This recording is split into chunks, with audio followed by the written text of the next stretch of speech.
स्वाभाविक ही है। यश मूर्ख नहीं था। उसने पर्वत श्रृंखला की गहराइयों में जाने का दुस्साहस नहीं किया। अपनी वर्तमान शक्ति के साथ भीतर जाना तो मृत्यु को आमंत्रण देना था। इसलिए उसने केवल बाहरी क्षेत्र को ही चुना। यद्यपि वहां भी खतरे थे, किंतु अपेक्षाकृत कम। इसलिए उसने पहले खजाने खोजने की जल्दी न करते हुए अपनी शक्ति बढ़ाने का निश्चय किया। बिना साधना संसाधनों के केवल स्वर्ग पृथ्वी की आध्यात्मिक ऊर्जा को अवशोषित करना बहुत धीमी प्रक्रिया थी, और उसके पास इतना समय नहीं था। इसलिए उसने सोचा कि पहले मार्शल कौशल की साधना की जाए। उसने अपने स्पेस बैग से एक प्राचीन गुप्त ग्रंथ निकाला। यह था काली श्रेणी की निम्न स्तरीय मार्शल कला, वायुगर्जन तलवार कला। जो ही उसने ग्रंथ खोला, रहस्यमय अक्षर उसकी आंखों के सामने प्रकट हुए। शब्द तो सब पहचान में आते थे, परंतु एक साथ मिलकर वे अत्यंत गूढ़ और गहन हो जाते। यद्यपि उसकी प्रतिभा जीन जागरण के बाद काफी बढ़ चुकी थी, फिर भी उसे समझना कठिन था। लगभग 2 घंटे बाद जब सूर्य अस्त होने को था, तब उसने ग्रंथ बंद किया। उसके सुंदर चेहरे पर थकान झलक रही थी। उसने बुदबुदाया, काली श्रेणी की मार्शल कला सचमुच कठिन है। सौभाग्य से मेरे जीन जागरण के बाद प्रतिभा में वृद्धि हुई, वरना इस ग्रंथ को हाथ में लेकर भी सफलता पाना असंभव था। उसकी समझ से वायुगर्जन तलवार कला 3 चालों में बंटी थी। पहली चाल शीघ्र वायु प्रहार। यह गति पर आधारित तकनीक थी। वार इतने तेज और बेआवाज होते कि शत्रु प्रतिक्रिया भी न कर पाता और एक ही प्रहार में कट जाता। दूसरी चाल उग्र गर्जन धावा। यह प्रचंड शक्ति से भरी तकनीक थी। प्रहार करते समय समस्त बल एक बिंदु पर केंद्रित होकर गड़गड़ाते तूफान सा विस्फोट करता। इसका उद्देश्य बलपूर्वक शत्रु को रौंद डालना था। तीसरी और सबसे प्रबल चाल वायुगर्जन विभाजन। यह शीघ्र वायु प्रहार की गति और उग्र गर्जन धावा की उग्रता दोनों का संगम थी। इसकी शक्ति केवल जोड़ नहीं, बल्कि कई गुना बढ़कर विस्फोट करती थी। यश धीरे धीरे उठा। उसकी हथेली हल्की सी बंद हुई और उसका वरदानी तलवार हाथ में प्रकट हो गया। उसने आंखें मूंद लीं और मन ही मन चालों की साधना विधि का अनुकरण करने लगा।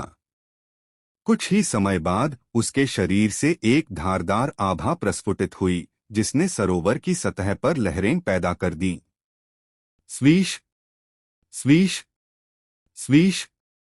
उसने अचानक आंखें खोलीं। पुतलियों में धारदार चमक थी। तलवार ने शून्य में शीतल किरण छोड़ी और अद्भुत गति से वार किए। छपाक, छपाक, छपाक।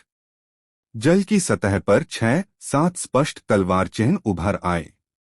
यश ने धीरे से तलवार समेटी और बोला, शीघ्र वायु प्रहार का न्यूनतम स्तर है 1 सांस में 10 प्रहार करना।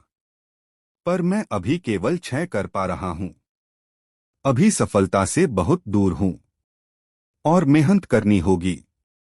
यदि कोई और साधक उसकी बात सुन लेता तो शायद लज्जा से आत्महत्या कर लेता।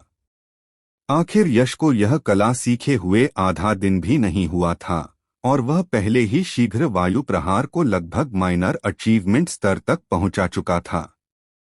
फिर भी वह असंतुष्ट था। चंद्रपथ संप्रदाय में एक प्रकाशमान कक्ष में ललित और उसका पुत्र लोकेश भोजन कर रहे थे। तभी एक व्याकुल सेवक भीतर आ घुसा और जमीन पर घुटनों के बल बैठ गया। संप्रदाय मास्टर यंग मास्टर प्रताप होश में आ गए हैं। भाई जाग गए। पिता, चलिए उन्हें देखने चलते हैं, लोकेश ने शांत स्वर में कहा और शराब का प्याला सलीके से रख दिया। ललित ने सिर हिलाया, हूं। दोनों तुरंत उठे और कक्ष में प्रवेश किया। जो ही ललित भीतर पहुंचा, प्रताप ने बेसब्री से पूछा, पिता, क्या आपने उस कमीने यश को निपटाकर मेरा बदला लिया? लोकेश ने शांत स्वर में कहा, भाई, पिता ने अभी तक यश के खिलाफ कुछ नहीं किया। यह सुनते ही प्रताप पागल सा हो उठा और चिल्लाया, क्यों? क्यों नहीं किया? पिता, आप तो संप्रदायाध्यक्ष हैं। उस बेकार को मार डालना आपके लिए क्या बड़ी बात है? क्या आप मेरा बदला नहीं लेना चाहते? लोकेश ने समझाते हुए कहा, भाई, भले ही वह बेकार है, पर वह अभी भी युवा संप्रदाय स्वामी है। पिता भले ही संप्रदाय के प्रमुख हैं, लेकिन सीधे उस पर वार करना इतना आसान नहीं। फिर उसकी भौहों के बीच ठंडी झलक उठी। भाई, निश्चिंत रहो। जिसने तुम्हें हानि पहुंचाई, उस यश को हम नहीं छोड़ेंगे। कुछ ही दिनों में मैं स्वयं उस कमीने को टुकड़े टुकड़े कर दूंगा। यह सुनकर प्रताप कांप उठा। वह तत्काल बदला लेना चाहता था, परंतु अपने पिता और बड़े भाई के आगे विरोध करने का साहस नहीं था।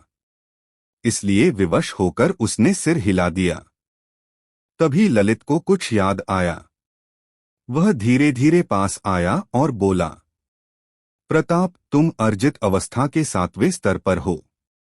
फिर भी यश, जो केवल 6ठे स्तर का है, उसने तुम्हें कैसे हरा दिया? क्या इसमें कुछ अजीब बात नहीं है? 6ठा स्तर? पिता, आप क्या कह रहे हैं? वह निकृष्ट तो पहले ही 7वें स्तर तक पहुंच चुका है, प्रताप ने संदेह से कहा। क्या यश 7वें स्तर पर पहुंच गया?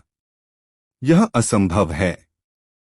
मैंने अभी अभी उसे 6ठे स्तर की आरंभिक अवस्था में देखा था। उसकी आंतरिक शक्ति भी अस्थिर थी, मानो जबरन ऊपर उठाई गई हो। ललित का चेहरा गंभीर हो गया। प्रताप ने कहा, पिता, मैंने स्वयं उससे युद्ध किया है। उसका सच्चाची अत्यंत सघन था। भले ही अवस्था में मैं ऊंचा था, परंतु उसकी शक्ति मुझसे अधिक स्थिर थी।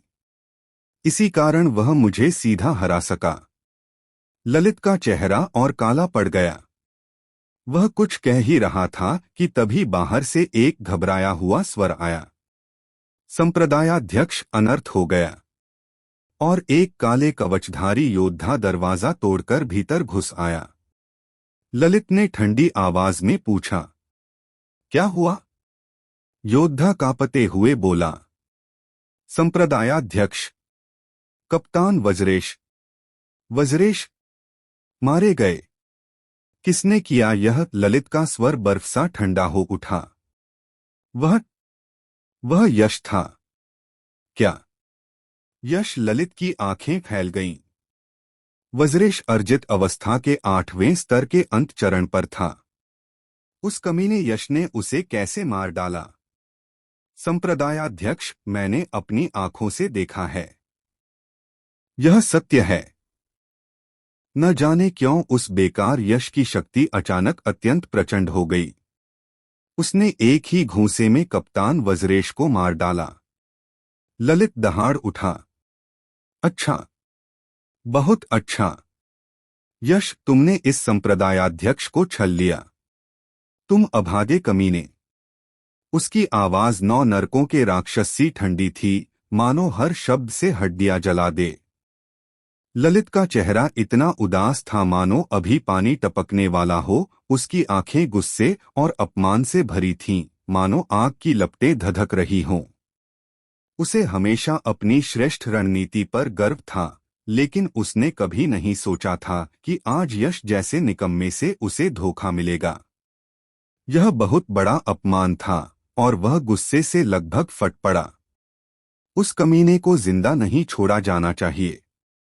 ललित की आंखों में एक खौफनाक हत्या का भाव समा गया।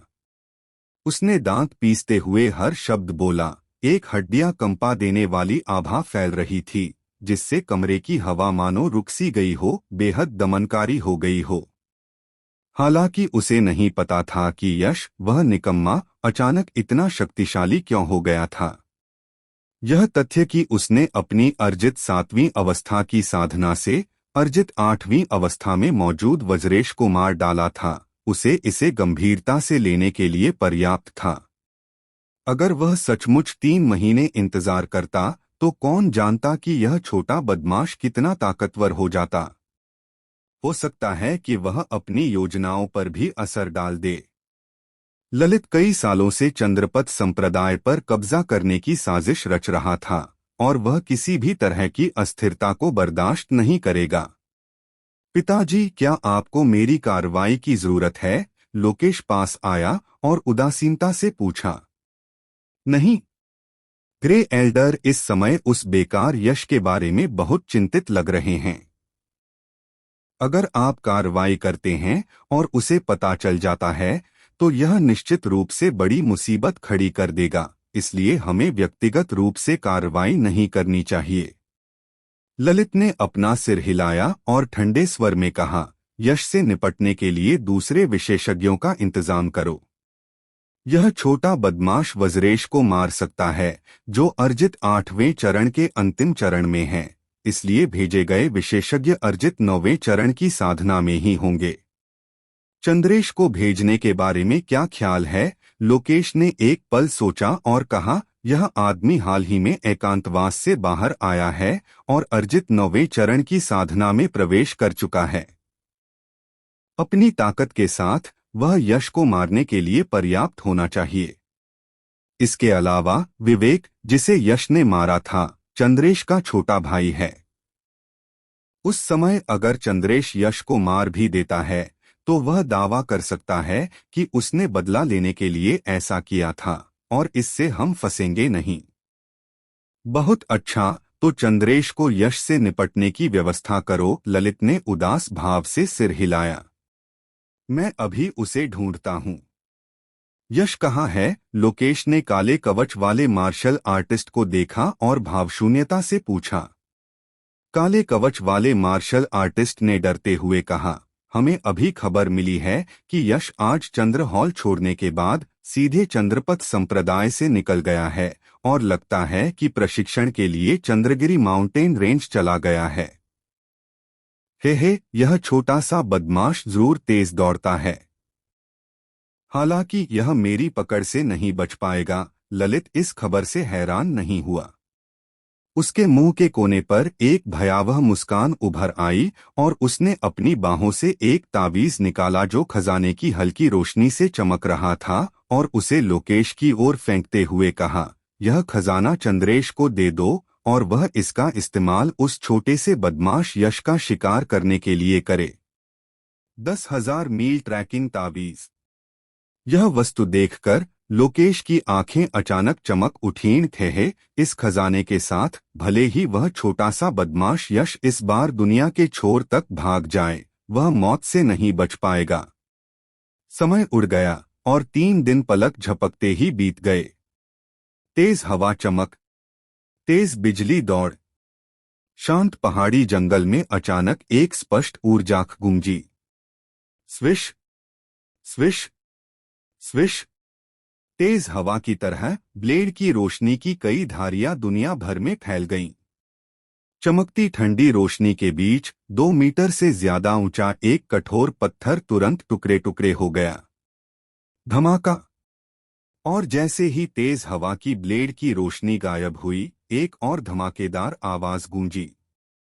कई फीट चौड़ी एक मोटी ब्लेड की रोशनी अचानक शून्य रियल में प्रकट हुई, मानो कोई बिजली गिर रही हो, शून्य रियल में तेजी से वार कर रही हो और एक बड़े पेड़ के शिखर से टकरा रही हो। यह टोफू को काटने वाले चाकू जैसा था, जिसने सीधे बड़े पेड़ को 2 टुकड़ों में उजाड़ दिया। धमाका। फिर ब्लेड का शरीर कांपा और एक जबरदस्त शक्ति फूट पड़ी, जिसने सीधे उस विशाल पेड़ को धूल में मिला दिया। हफ। धीरे धीरे गहरी सांसें गूंजने लगीं। इस पहाड़ी जंगल में एक दुबली पतली आकृति खड़ी थी। उसके हाथ में एक खजाना तलवार थी जिसमें अभी भी एक तेज नीयत थी, जो साफ तौर पर बता रही थी कि अभी अभी प्रदर्शित की गई 2 अत्यंत शक्तिशाली और दुनिया को हिला देने वाली तलवार कलाएं उसी ने की थीं। यह आकृति कोई और नहीं बल्कि यश थी। Wind and thunder blade art की पहली और दूसरी चालें आखिरकार माइनर औरजावमेंट क्षेत्र में पहुंच गई हैं। यश ने उस तबाह पहाड़ी जंगल को देखा जिसे उसने नष्ट कर दिया था, और उसके मुंह के कोने पर अनायास ही एक संतुष्ट मुस्कान आ गई। अगर उस दिन वज्रेश से लड़ते समय उसने इस ब्लेड आर्ट में महारत हासिल कर ली होती तो शायद वज्रेश को उस पर हमला करने का मौका ही नहीं मिलता, क्योंकि वह सिर्फ एक ब्लेड से ही अपनी जान ले लेता। प्रोफाउंड ग्रेड मार्शल स्किल की शक्ति वाकई असाधारण है। दुर्भाग्य से मुझे अभी भी wind and thunder blade art की सबसे शक्तिशाली चाल विंड थंडर ब्रेक के बारे में कोई जानकारी नहीं है। इस चाल को इस्तेमाल करने के लिए मुझे स्विफ्ट वाइंड फ्लैश और रेजिंग थंडर स्प्रिंट को एक साथ मिलाना होगा, लेकिन इन दोनों ब्लेड आर्ट के गुण बिल्कुल अलग हैं। इन्हें कैसे मिलाया जा सकता है? यश ने चिढ़कर अपने काले बालों को सिर पर रगड़ा और मुंह बनाते हुए कहा, अभी भी ऐसा इसलिए है क्योंकि मेरी योग्यता पर्याप्त नहीं है। अगर मैं अपने जीन को और जागृत कर सकूं और अपनी योग्यता में सुधार कर सकूं, तो मैं विंड थंडर ब्रेक को समझ सकूंगा। अगर मैं इस चाल को समझ सकूं, तो भले ही मैं अभी केवल अर्जित 7वें चरण के मध्य चरण की साधना में ही हूं, मेरे पास एक अर्जित 9वें चरण के मार्शल आर्टिस्ट से लड़ने की ताकत होगी। मेरी ब्लेड आर्ट साधना लगभग पूरी हो चुकी है। अब चंद्रगिरी माउंटेन रेंज में जाने का समय आ गया है।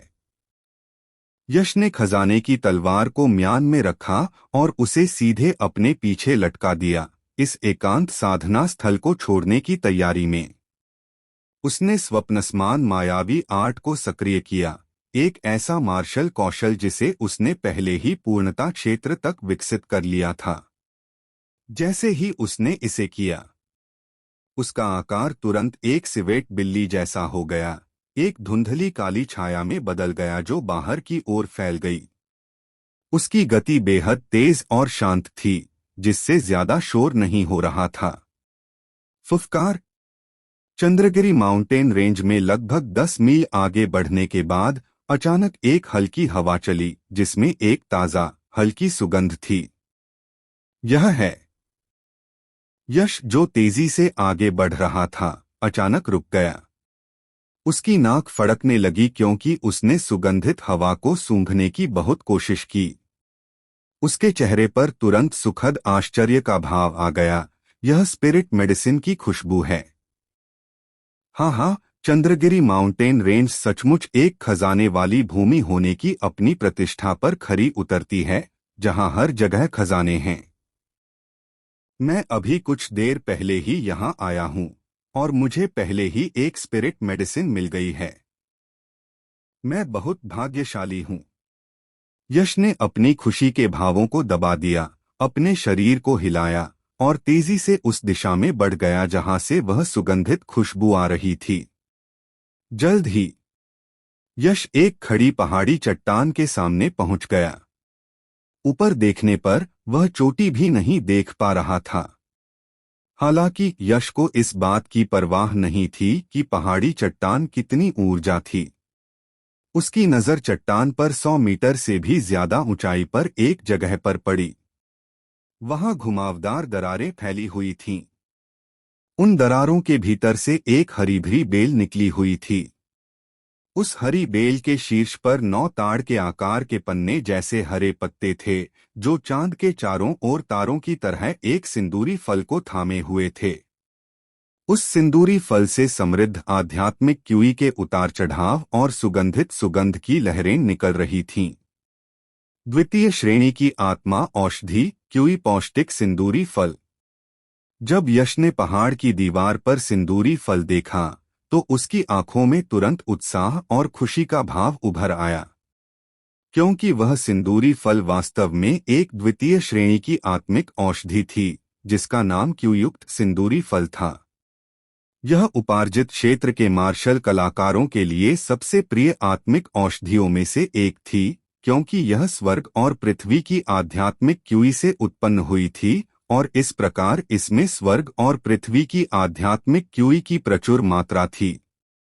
यदि इसका सेवन और परिशोधन किया जाए तो यह उपार्जित छठे चरण से ऊपर के साधना आधार वाले मार्शल कलाकारों की साधना गति को बहुत तेज कर सकता है। यदि मैं इस क्यूयुक्त सिंदूरी फल का परिशोधन कर सकूं, तो मैं अपनी साधना को उपार्जित 7वें चरण के अंतिम चरण तक पहुंचा सकूंगा। यश ने एक गहरी सांस ली, फिर बिना कुछ कहे वह कई तेज कदमों से पहाड़ की दीवार की ओर दौड़ा। स्विश! एक ही सांस में वह पहाड़ की दीवार के सामने पहुंच गया, अपने पैरों की उंगलियों को जमीन पर हल्के से थपथपाते हुए। तुरंत यश का आकार एक राजसी ऊर्जाल की तरह हवा में उड़ गया, सीधे 20 मीटर से ऊपर उठ गया। फिर उसका पैर बिजली की तरह कटा और खड़ी पहाड़ी दीवार पर एक उभरी हुई चट्टान पर पड़ा, और उसका आकार फिर से ऊपर उठ गया। ऊपर चढ़ने के लिए 2-3 बार बल उधार लेने के बाद यश क्यूयुक्त सिंदूरी फल के पास पहुंच गया। उसने एक हाथ से एक उभरी हुई चट्टान को पकड़ लिया। उसका शरीर हवा में लटका हुआ था, उसकी निगाहें जल रही थीं क्योंकि वह हाथ की पहुंच में सिंदूरी फल को घूर रहा था। एक हल्की हवा चली, जिसमें गहरी खुशबू की लहरें उसकी ओर बह रही थीं।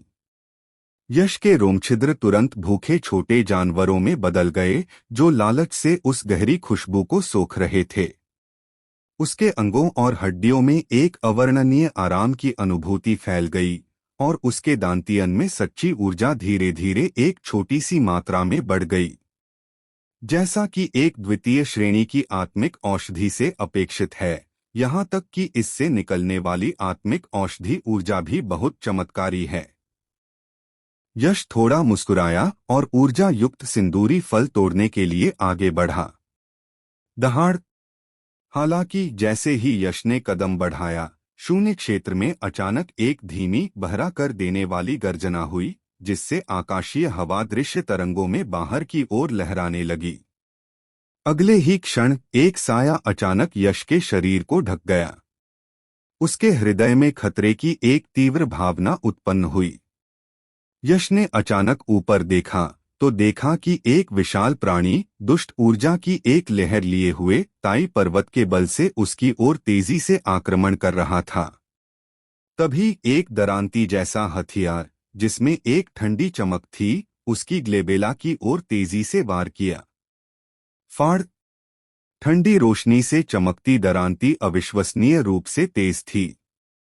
जहां से भी वह गुजरती, अलौकिक हवा फट जाती, मानो वह फटे कपड़े का एक टुकड़ा हो और पीछे एक लंबा साफ ऊर्जा का निशान छोड़ जाती। यश को बस अपनी ग्लेबेला से एक फटने जैसा दर्द महसूस हुआ। उसका दिल घबरा गया। यह वार बहुत ही भयंकर था। उसे यकीन था कि अगर उसे मारा गया तो नतीजा निस्संदेह 2 टुकड़ों में फट जाएगा और उसकी जान बच नहीं पाएगी। यश पीछे हटना चाहता था, लेकिन वह तैयार नहीं था। ऊर्जा युक्त सिंदूरी फल उसके ठीक सामने था। वह आसानी से हार कैसे मान सकता था? सामान्य परिस्थितियों में यह स्वीकार्य हो सकता था, लेकिन अब वह गंभीर खतरे में था। हर मोड़ पर मौत मंडरा रही थी, इसलिए उसे तुरंत अपनी ताकत बढ़ाने की जरूरत थी। वह ऐसा कोई भी मौका नहीं छोड़ सकता था। इस छोटे मालिक को मारना इतना आसान नहीं है। क्यों युआन शील्ड? यश की आंखों में एक तेज चमक दौड़ गई जब वह दहाड़ा, और तुरंत ही उसके शरीर के जीन कंपन करने लगे। शक्तिशाली सच्ची क्यूई की धाराएं फूट पड़ी, और चमकती रोशनी के बीच वे उसके सिर के ऊपर एक सच्ची क्यूई शील्ड में संघनित हो गईं। उसी समय यश का बड़ा हाथ बिजली की तरह चमका, हरे भरे तने को तोड़कर क्यूई युक्त सिंदूरी फल को पकड़ लिया। दहाड़! जिस प्राणी ने चुपके से हमला किया था, क्यूई युक्त सिंदूरी फल को छीने जाते देख उसने तुरंत गुस्से से दहाड़ लगाई। उसकी भयंकर दरांती, जो नीचे की ओर वार कर रही थी, अचानक बढ़ गई और सच्ची क्यूई शील्ड पर जोरदार प्रहार किया, जो क्रिस्टलीय प्रकाश से झिलमिला रही थी। धमाका! एक धीमी सी आवाज सुनाई दी और सच्ची क्यूई ढाल तुरंत टुकड़े टुकड़े हो गई। फिर एक तेज बल हवा में से टूटकर यश की छाती से टकराया। उसने तुरंत मुंह में खून थूका और फिर उसका शरीर टूटी डोर वाली पतंग की तरह पीछे की ओर उड़ गया, अस्तव्यस्त। सौभाग्य से क्यूई युआन ढाल द्वारा रोके जाने के बाद इस प्रहार की शक्ति कम से कम 60 से 70% कम हो गई। हालांकि बऊर्जा हुई शक्ति अभी भी प्रचंड थी, लेकिन यश को घातक चोट पहुंचाने के लिए पर्याप्त नहीं थी। इतनी ऊंचाई से तेजी से गिरना, तेज हवा उसके कानों के पास से गुजर रही थी। इतनी ऊंचाई से गिरना शायद एक 9वें चरण के मार्शल आर्टिस्ट को भी मांस और कीचड़ के ढेर में बदल सकता था। हालांकि यश खतरे के सामने शांत रहा। उसके सुंदर चेहरे पर एक शांत भाव था जब उसने शांति से क्यूई युक्त सिंदूरी फल को अपने स्पेस बैग में रखा। जैसे ही वह जमीन पर उतरने वाला था, उसने अपने हाथ में पकड़े हुए खजाने वाले तलवार से तेजी से कई वार किए। सेबर क्यूई की धाराएं जमीन पर गिरीं और प्रतिक्षेप बल के कारण उसकी उतरने की गति थोड़ी धीमी हो गई। तभी यश का शरीर हवा में तेजी से मुड़ गया और वह सुरक्षित रूप से जमीन पर उतर गया। धिक्कार है। वह चीज क्या थी? उसका वार इतना भयानक था कि बहुत दर्द हो रहा है। जमीन पर उतरने के बाद यश ने एक हाथ से अपनी छाती पकड़ ली और दर्द से कराहते हुए मुंह बनाया। हालांकि अभी अभी हुए उस जोरदार प्रहार से उसकी मौत नहीं हुई, लेकिन कम से कम उसकी 2-3 पसलियां जरूर टूट गईं, जो बहुत दर्दनाक था। हालांकि इस समय जाहिर है कि उसकी चोटों के बारे में चिंता करने का समय नहीं था। यश ने एक गहरी सांस ली, अपनी छाती में फैल रहे तेज दर्द को दबाते हुए, और फिर अपना सिर उठाया। उसकी सतर्क निगाहें तुरंत आगे की ओर मुड़ गईं। Sabre demon mantis. जब उसने उस विशालकाय जीव को साफ देखा जिसने उस पर घात लगाया था, तो यश की पुतलियां सिकुड़ गईं। यह असल में एक मेंटिस था, लेकिन कोई साधारण मेंटिस नहीं। इस मेंटिस का आकार कम से कम कई हजार गुना बड़ा था और इसका शरीर किसी जंगली बैल जैसा मजबूत था।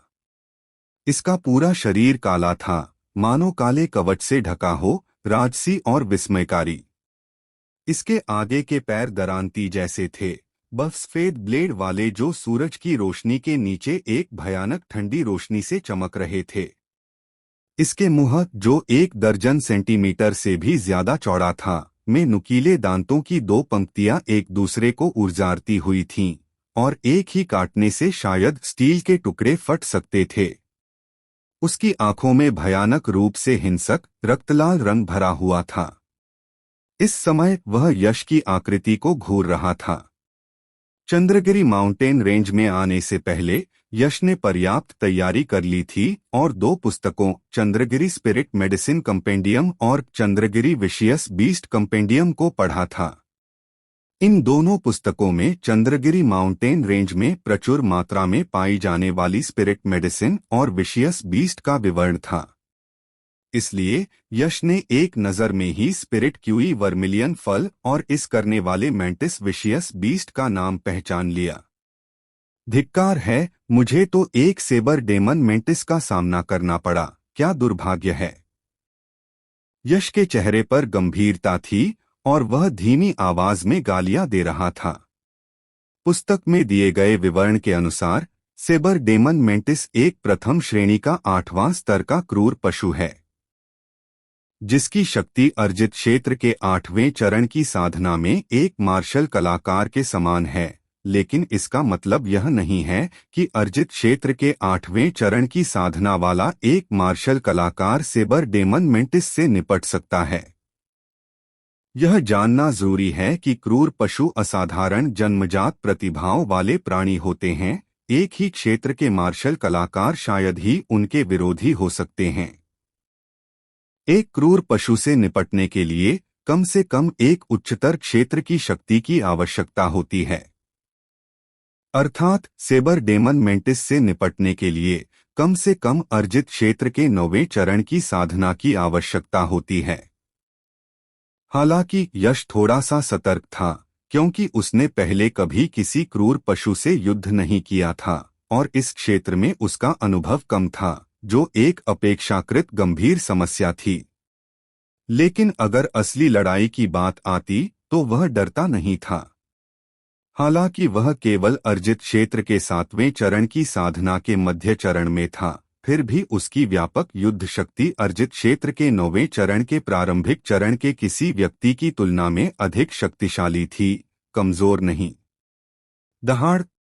जब यश सेबर डेमन मेंटिस को देख रहा था तो वह भी उसे देख रहा था। जब उसे पता चला कि यश की साधना उसकी अपनी साधना से कमतर है, तो उसने तुरंत धैर्य खो दिया और प्रचंड ऊर्जा से भरी एक भयंकर दहाड़ लगाई। उसके 6 पतले लंबे पैर लहराए, जिससे तेज हवा का झोंका आया और वह यश की ओर तेजी से दौड़ा। फुफकार, फुफकार। तेज गति से आगे बढ़ते हुए सेबर डेमन मेंटिस के दरांती जैसे आगे के पैरों का जोड़ा झूल गया और अचानक 2 ठंडी कृपाण ऊर्जा आपस में गुंथ गईं और शून्य क्षेत्र में खिल गईं। अरे शापित मेंटिस, क्या तुम्हें सच में लगता है कि यह युवा गुरु तुमसे डरता है? आंधी का वार। इस समय बचना बिल्कुल नामुमकिन था, इसलिए यश के पास लड़ने का ही विकल्प था। सेबर डेमन मेंटिस को अपनी ओर आते देख वह तुरंत जोर से चिल्लाया, खजाने की कृपाण को पकड़े हुए। उसकी सच्ची ऊर्जा उसके शरीर में उमड़ रही थी। उसने लगातार तेज गति से 10 भयंकर कृपाण ऊर्जा छोड़ी और उससे सीधे टकराया। Clang clang clang. अचानक धातु की गड़गड़ाहट गूंजी। यश द्वारा छोड़ी गई कृपाण ऊर्जा, जो एक गहन श्रेणी के युद्ध कौशल से सशक्त थी, अविश्वसनीय रूप से प्रचंड थी। कृपाण ऊर्जा की सिर्फ 4 धारें सेबर डेमन मेंटिस के आक्रमण को तोड़ने के लिए पर्याप्त थीं। शेष कृपाण ऊर्जा बेरहमी से उसके विशाल शरीर पर बरस पड़ी। सेबर डेमन मेंटिस उड़ गया, लेकिन उसे कोई चोट नहीं आई। उसके शरीर पर सिर्फ एक सफेद निशान था, वह अपनी रक्षा भी नहीं तोड़ पाया। ऐसा बचाव अद्भुत था। यश द्वारा सक्रिय की गई ऊर्जा युआन शील्ड की रक्षा से 2 गुना मजबूत। क्रोधित लहरें, 100 लहरें। हालांकि यश ने इन बातों पर ध्यान नहीं दिया। सेबर डेमन मेंटिस को उड़ाने के बाद वह स्पष्ट रूप से प्रतिद्वंद्वी को सांस लेने का भी मौका नहीं देना चाहता था। उसने स्वप्नसमान मायावी सीढ़ी पर कदम रखा, पीछे कुछ प्रतिबिंब छोड़ते हुए, और तेजी से उसकी ओर दौड़ा। फिर उसने एक मुक्का मारा और विशाल ट्रूक्यूई फूट पड़ी, मानो आसमान से टकराती लहरें। धमाका। सेबर डेमन मेंटिस अभी भी पीछे की ओर उड़ रहा था, कोई प्रतिरोध नहीं कर पा रहा था। वह असहाय होकर बस देखता रहा कि मुक्का उसके शरीर पर कैसे लगा। पहले से ही पीछे हट रहा उसका शरीर इस मुक्के से घायल होकर अचानक तेजी से बढ़ा, मानो बैरल से तोप का गोला दागा गया हो और पहाड़ की दीवार से जोर से टकराया। एक जोरदार धमाके के साथ सेबर डेमन मेंटिस का शरीर सीधे पहाड़ की दीवार में धंस गया। बड़े बड़े पत्थर बरसने लगे, जिससे सेबर डेमन मेंटिस का आधा शरीर नीचे दब गया। दहाड़, दहाड़, दहाड़। सेबर डेमन मेंटिस के मुंह से दहाड़ निकली। उसने बेतहाशा संघर्ष किया, लेकिन फिर भी छूट नहीं पाया। अच्छा मौका, यह देखकर यश की आंखें चमक उठीं। वह जल्दी से दौड़कर वहां पहुंचा। सेबर डेमन मेंटिस की भयभीत निगाहों के नीचे खजाने वाली कृपाण ने एक ठंडी रोशनी पैदा की और उसके सिर पर जोर से वार किया। तुरंत ही उसका पूरा सिर तरबूज की तरह 2 टुकड़ों में बंट गया और लाल और सफेद पदार्थ बिखर गए। सेबर डेमन मेंटिस 2 बार छटपटाया और संघर्ष किया, फिर पूरी तरह से हिलना बंद कर दिया और निस्संदेह मृत हो गया।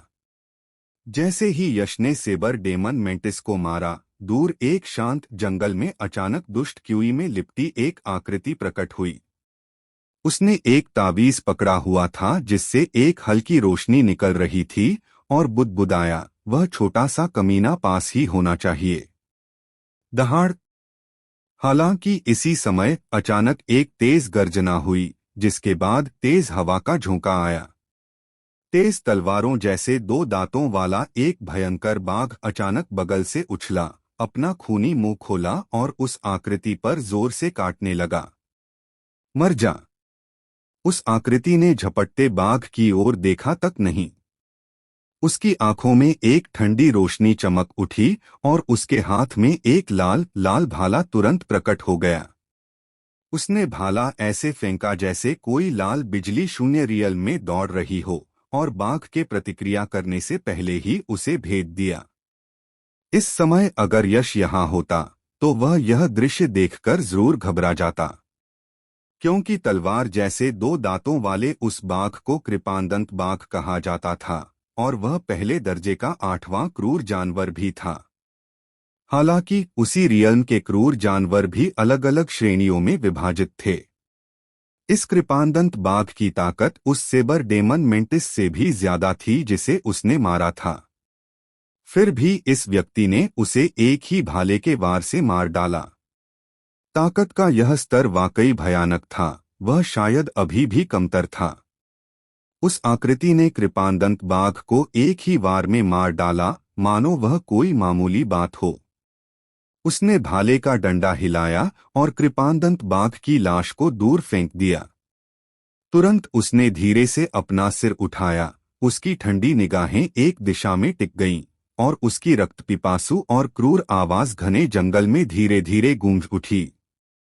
यश, तुम कमीने कमीने, मेरे छोटे भाई को मारने की तुम्हारी हिम्मत कैसे हुई?